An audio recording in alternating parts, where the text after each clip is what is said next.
Major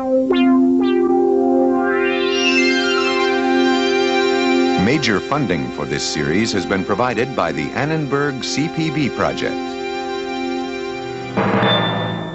the National Endowment for the Humanities, and the National Endowment for the Arts,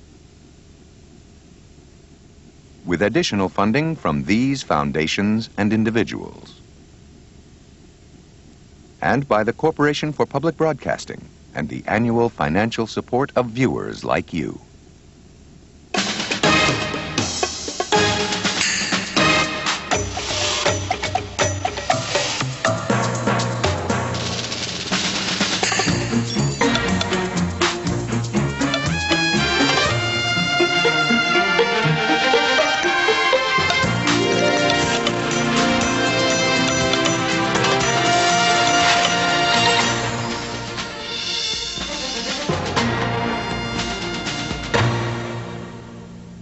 Hello, I'm John Lithgow. Welcome to American cinema.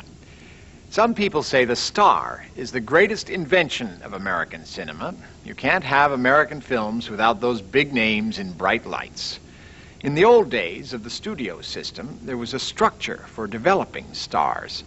Players were owned body and soul, signed to long-term contracts.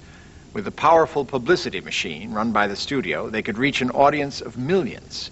But that alone did not guarantee success. The problem for the studio was to find the one persona out of many possible character roles that would boost an actor to stardom. Humphrey Bogart, for example, played in many parts as a cheap hood before he was recast and ultimately immortalized as Rick in Casablanca. Stars today are still a unique match of individual flair and audience aspiration. With the collapse of the old studio system, stars catapulted to power and became the most bankable commodities in Hollywood, who can often determine whether or not a film gets made. In this program, narrated by Kathleen Turner, we look at how this reversal of roles came about, starting with how an old-fashioned star like Joan Crawford was shaped by the studio system.